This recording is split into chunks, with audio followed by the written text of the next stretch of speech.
backlog of paperwork to move more quickly in making sure that there's more efficiencies and being more effective to help constituents is always in our favor. And anything that we can see that modernizes the processes by increasing better technology is always important to us. And I'm glad to see that this bill will allow the Municipal Finance Corporation do this. So as stated before, we're in favor of this, and thank you very much, Mr. Speaker.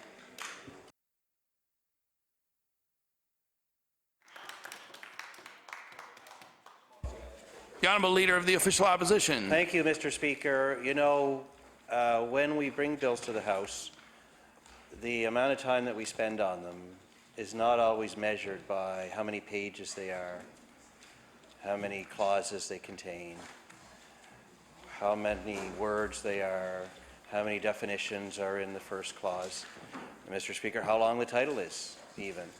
Sometimes the longest bills get the shortest amount of attention because the point of them is clear, and whether we're in agreement on both sides or not, the intent of the bill is clear no matter how many pages. It could be 5 pages, it could be 500 pages, Mr. Speaker, and yet that's not how we decide, I'm sure, on the government side or with the New Democratic Party or with our party, how much scrutiny it should get. Because the opposite is also true, Mr. Speaker, that a short bill may require more scrutiny than its concise size requires. You know, Mr. Speaker, there are bills that are 1 line or 2 lines, maybe 3. There are sometimes ones that we need to take an even closer look at to be sure that they have received the vetting that they deserve. I don't know the internal workings of this particular government when it comes to bringing bill ideas forward from a department to cabinet. Mr. Speaker, I know that in times past, a department may identify a legislative need. It would go to Treasury Board or Policy Board, depending on the specific intent of the bill, for a review. That would generate an R&R, a report and recommendation, that would then go on to a committee of cabinet or maybe a committee of caucus as they look at the list of bill ideas coming forward from a department for the year or for the session, Mr. Speaker. Bills are checked to see that they're consistent with the platform of the government of the day. They are vetted sometimes for their effects on people with disabilities. They're vetted to check to see what they mean for issues that are important, particularly to women or to visible minorities or to other groups that ask that a government consider the implications of every act that they bring forward in meeting objectives in all of those areas. Mr. Speaker, and even when you see a brief bill come to this House, I think it's important that we have some assurance that all of that vetting has been done. I note that the Minister, in bringing this particular bill forward, did not speak to the vetting process so that we could be assured there isn't some unintended consequence, that it's in some way that is not evident from the concise nature of the bill, that it doesn't offend some agreement with a Mi'kmaq group, a First Nations group, or that doesn't have some constitutional implications that are not clear from the bill itself, Mr. Speaker. Maybe there are bills that come to this House that appear to be housekeeping, but in fact have much deeper implications than get examined on the floor of this legislature. You know, Mr. Speaker, I've always felt that in cases just like this bill, that when we receive them in opposition, that we should also have access to all of the legal background material that's generated. For example, you know, if the Department of Justice has a view on whether this bill is constitutional, that should be included with the bill. And we don't have that in this case, Mr. Speaker, so it's hard to say. Certainly on the surface it appears that it meets the constitutional test, but we have had cases in this House where bills have come forward And it turns out long after the debate is over and the lights are off and the session is done, that they didn't. One doesn't need to turn back in time that far to think of examples, including in the life of the current government. Mr. Speaker, the Limitation of Actions Act, which was brought forward by the previous Minister of Justice, it was not a long bill. I can't remember exactly how many pages it was, but it wasn't a long bill, but it had a lot to it. Mr. Speaker, I know this isn't a long bill, but the nature of the bill itself, we need to have that assurance, Mr. Speaker, and it's very relevant to the debate tonight because we had that assurance in that case, and it turned out that that bill had some pretty significant constitutional implications that the government had not vetted. How can we be sure that that's not the case in this bill? I'll give you another example, Mr. Speaker, to make my point about this bill, but in the life of the previous NDP government, the Cyberbullying Act came in. It was presented as something obvious that should be done, similar to this bill presented as something obvious. Much more serious topic, of course, in that bill, but the constitutionality of that bill, long after it was passed in this chamber, was challenged in the courts, and the bill was struck down. And as a result, Mr. Speaker, something that all of us, if I recall right, wanted to see happen in the case of cyberbullying, we all voted for it at the time, ended up being thrown out. Well, Mr. Speaker, nobody likes to see that. We want to know when a bill comes to this House that all of that has been thought through and that the processes of ensuring that we have valid bills come to this House have been done. Mr. Speaker, and I raise that tonight because here we have an innocent-looking bill that on the surface it seems like something that wouldn't require a lot of oversight. But yet we've seen that before, Mr. Speaker. And so I think because this has happened in the recent past, that we need to assure ourselves when a bill like this comes forward that all of that work has been done. And that's just in the case of a constitutionality, which is an obvious one, Mr. Speaker. But this bill deals with another level of government. And there are multiple agreements between the provincial government and our municipal government, between the provincial government and the Municipal Government Act, which governs all of the municipalities of the province, and also between the provincial government and Halifax Regional Municipality, because, Mr. Speaker, you know, they have a charter, the Halifax Regional Municipality Charter. There are webs of agreements, there are memorandums of understanding, there are joint funding agreements, there are programs that long-term signed contracts are in place for between the provincial government, between every one of the municipal governments, including specifically with the Halifax regional governments. They're all, in some cases, guided by statute, like the Municipal Government Act, or like the HRM Charter, and other times through agreement. And that's also true with the federal government, Mr. Speaker. The Government of Canada and the Government of Nova Scotia interact in literally hundreds of ways, whether it's labour market agreements or labour market development agreements and the difference between the two, or whether it's in Aboriginal affairs.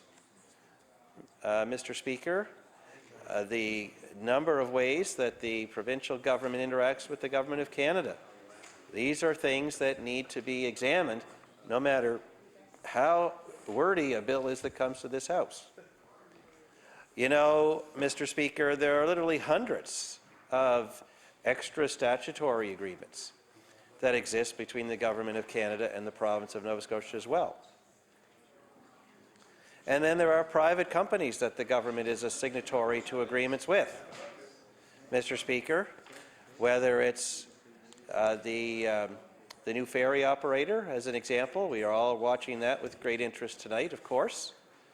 Mr. Speaker, whether the new ferry operator has a signed agreement with the City of Portland which is a municipal entity, whether we have blackout days or not, Mr. Speaker, these are agreements that we need to examine. And who knows how this bill either interacts with or complements or offends all of those agreements. Now, Mr. Speaker, there is no evidence before the House to assure us that this bill is complementary to all of those agreements, federal, municipal, cities that have a charter, cities that would like to have a charter like CBRM. Mr. Speaker, where is the CBRM charter, by the way? That's just something that we could have dealt with in a bill like this. Cape Breton Regional Municipality has long advocated for a charter to give that city, Nova Scotia's other city, the powers that have been transferred to Halifax through their charter, including the ability to streamline regulations, to streamline development, to set fees and other municipal charges, to enact bylaws and that cut through the red tape that is required for approval from the Minister's Department. Mr. Speaker, this bill amends the Municipal Government Act. It amends the Halifax Regional Municipality Charter.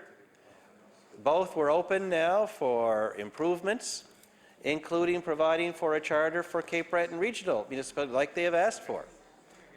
You know, I remember, Mr. Speaker, it's just kind of a short story, but bear with me now. I remember in the last election that the leader of the Liberal Party campaigning for Premier told Cape Breton Regional Municipality that the government would look at a charter for Cape Breton Region.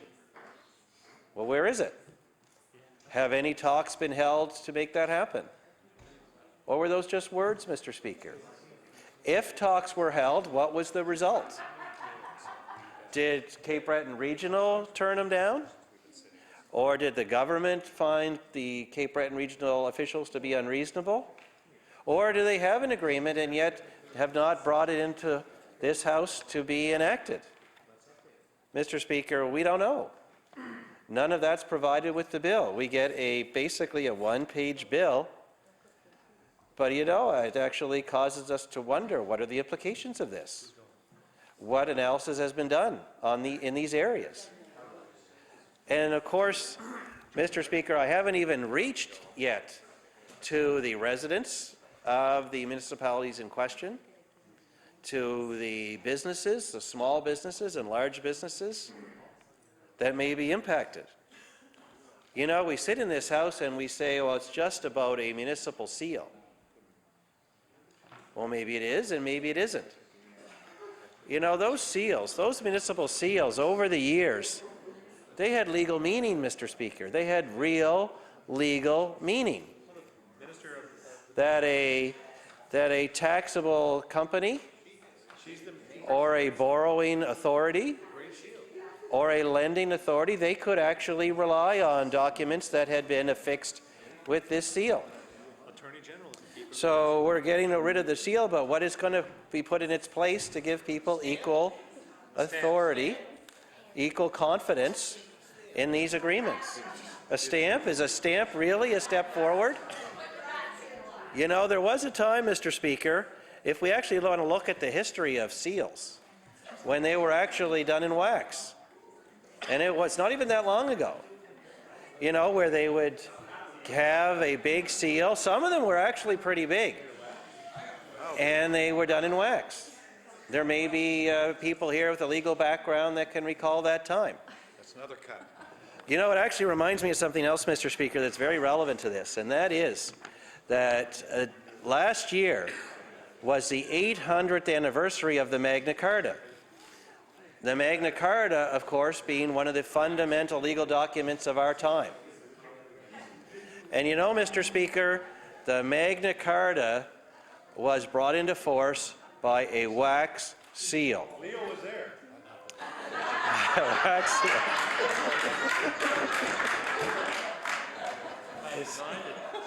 Pat designed it. Pat designed it. I thought it was King John, maybe it was King Leo. It's hard to read the writing on the Magna Carta today. It's hard to read a rebuttal.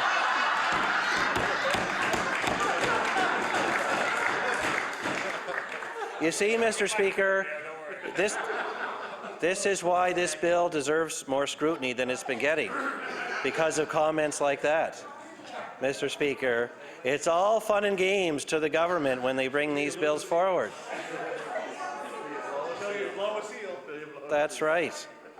But, Mr. Speaker, if you're going to take a symbol of authority that goes all the way back to the Magna Carta, 800 years, and you know, I actually have seen one of the originals that's remaining. There's only 4 Magna Carta copies left in the world, and I was lucky enough to see one last year. It's hard to read the writing after 800 years. But you know what you can see, plain and clear, is the seal. The seal is very clear. 800 years in. The authority of the Crown. The fact that every citizen could rely on that document.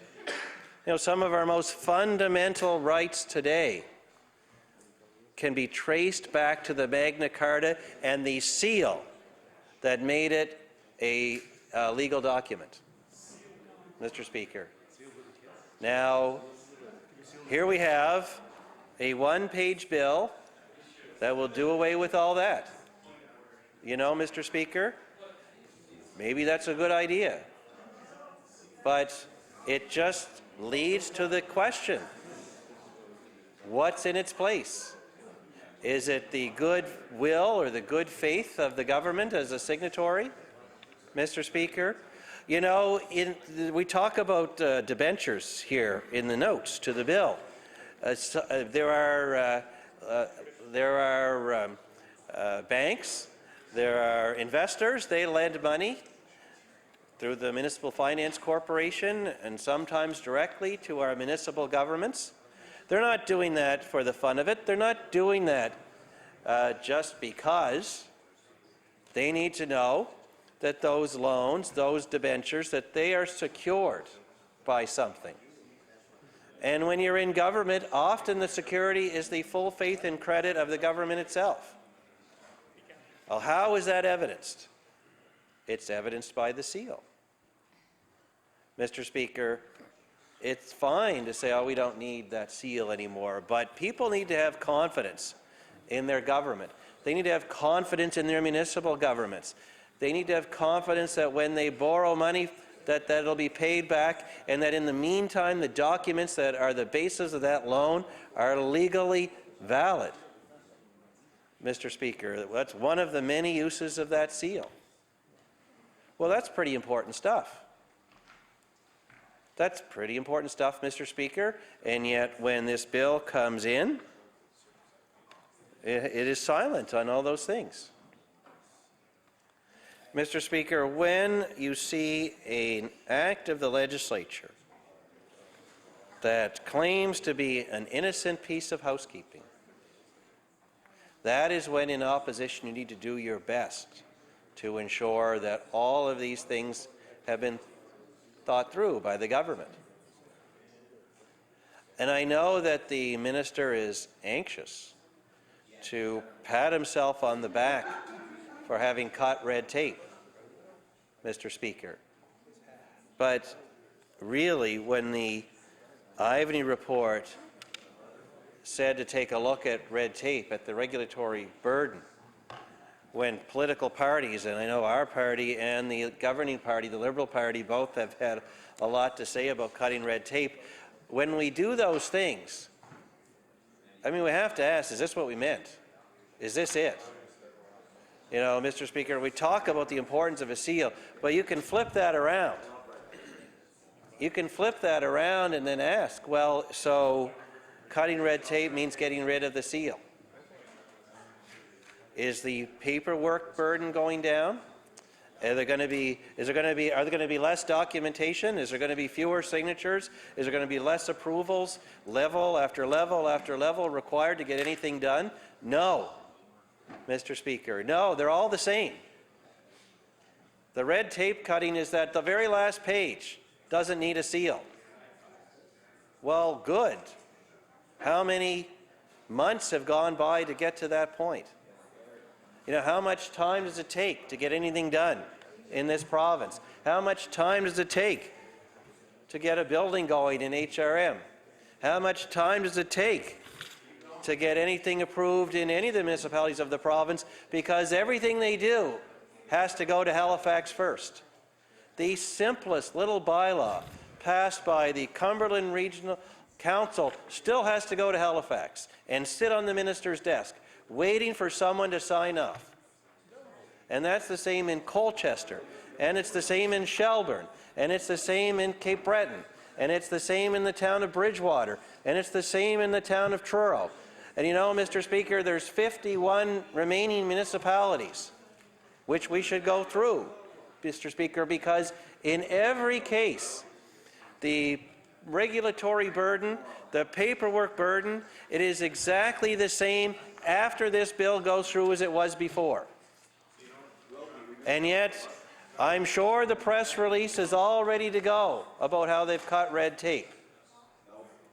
Well, Mr. Speaker, if you're a developer waiting on a project approval,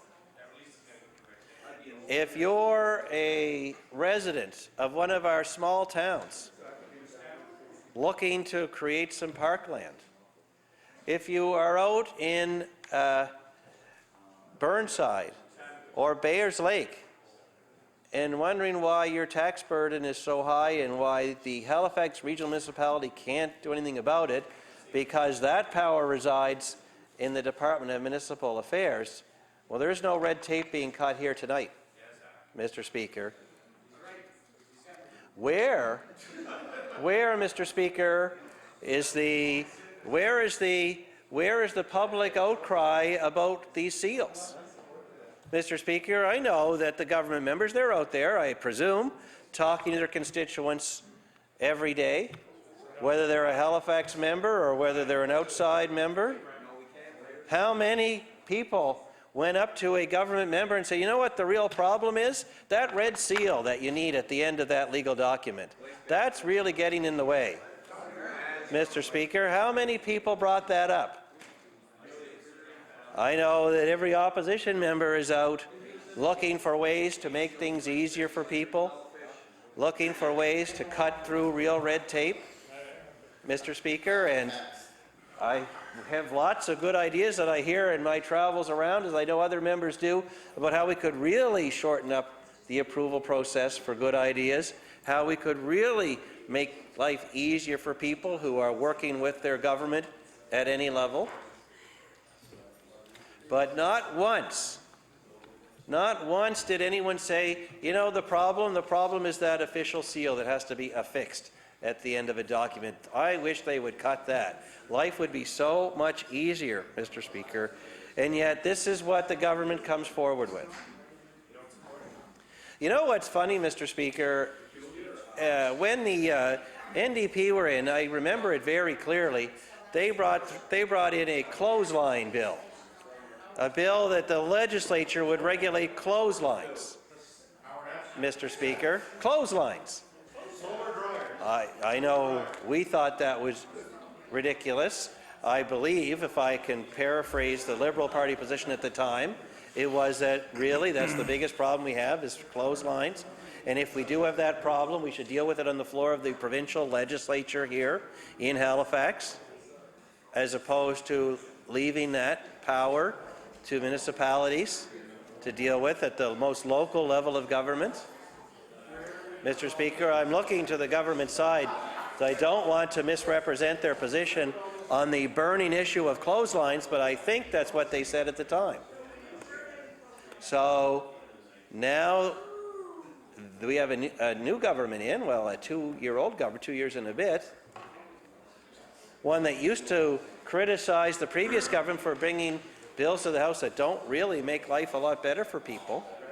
And yet here we have a bill that exceeds the frivolity of the clothesline bill, Mr. Speaker, because at least for some people, to be fair to the NDP of the time, at least for some people, clotheslines and the regulation of clotheslines was a real concern.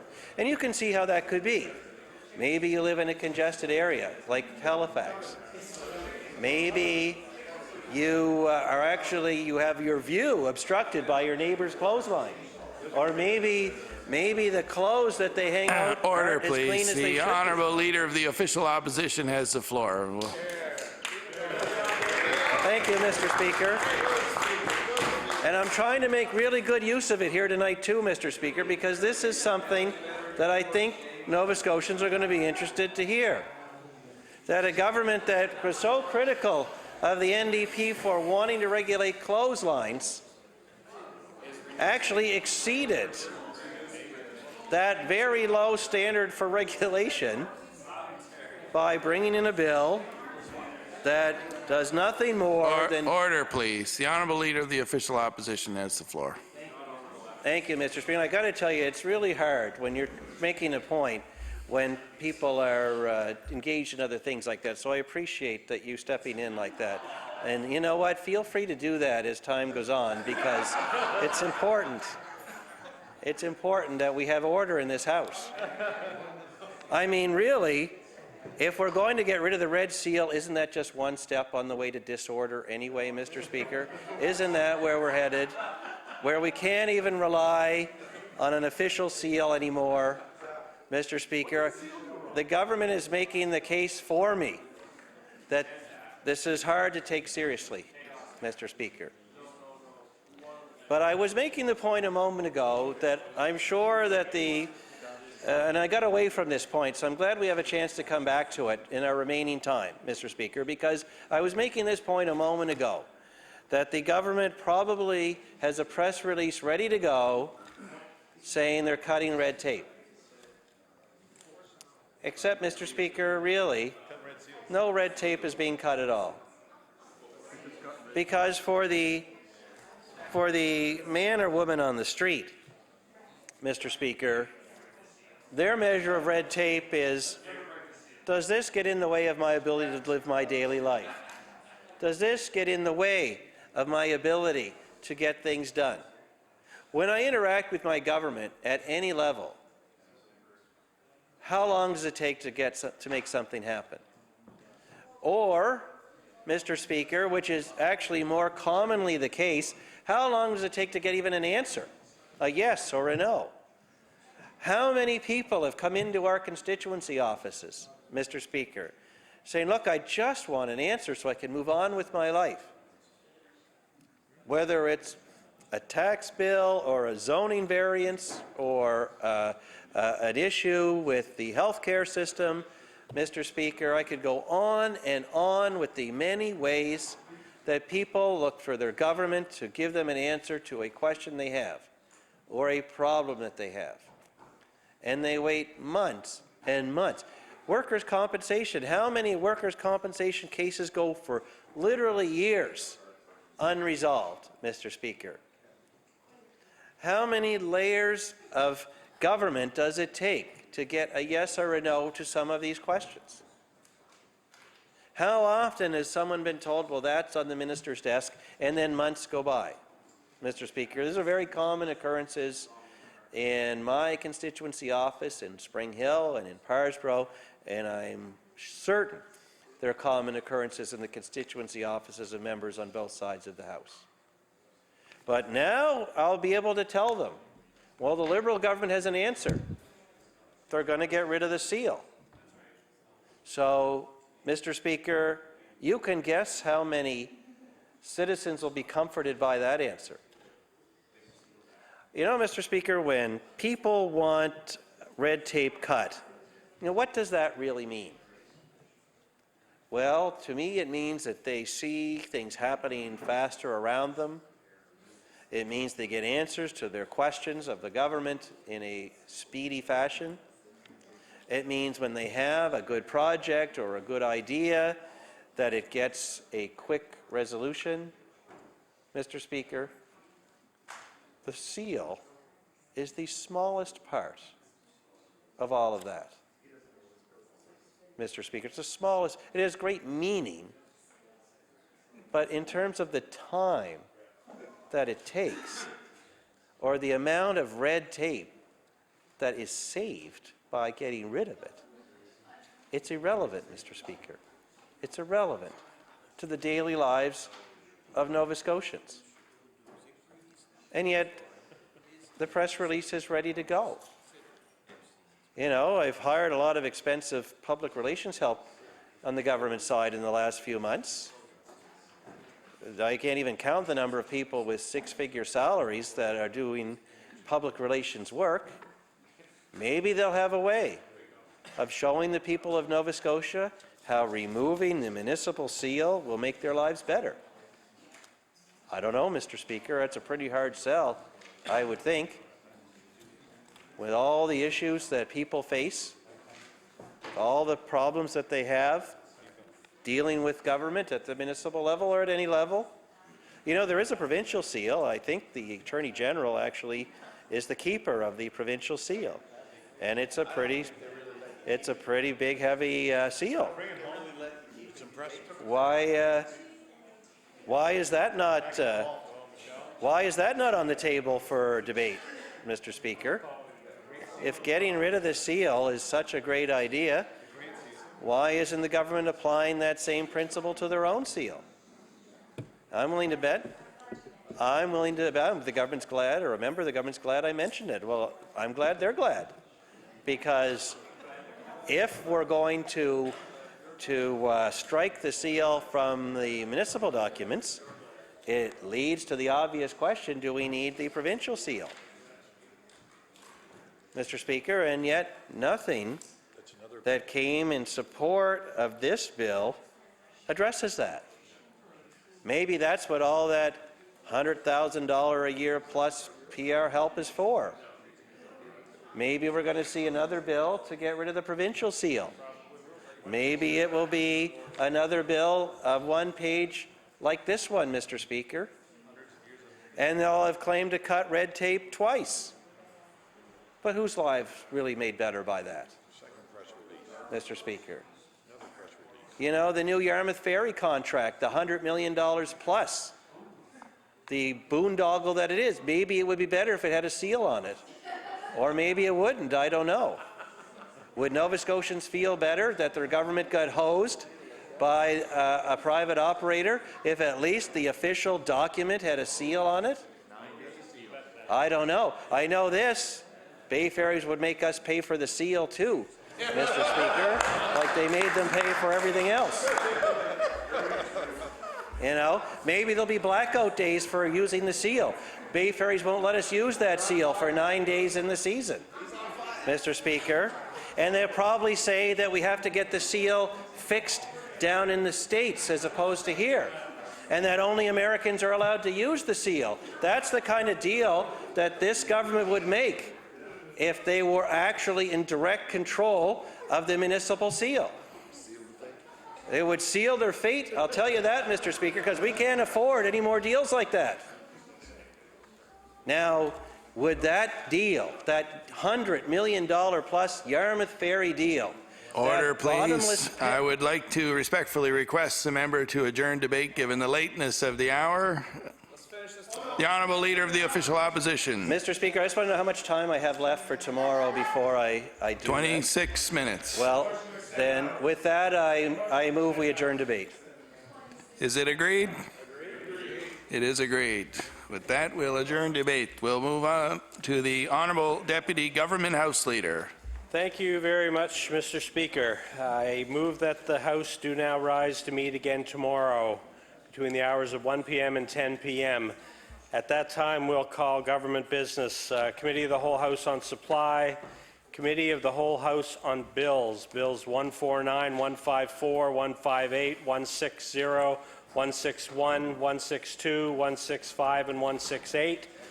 Bills for second reading, Bill 171, and bills for third reading, the continuation of the incredibly riveting debate on Bill 152, as well as Bills 156 and 157. With that, Mr. Speaker, I move the House do now rise to meet again tomorrow between the hours of 1 and 10. The motion is for the House to rise to meet again tomorrow, Tuesday, May the 3rd, between 1 p.m. and 10 p.m. Would all those in favor of the motion please say aye. Contrary-minded, nay. Motion is carried. The House now stands adjourned until Tuesday, May the 3rd at 1 p.m.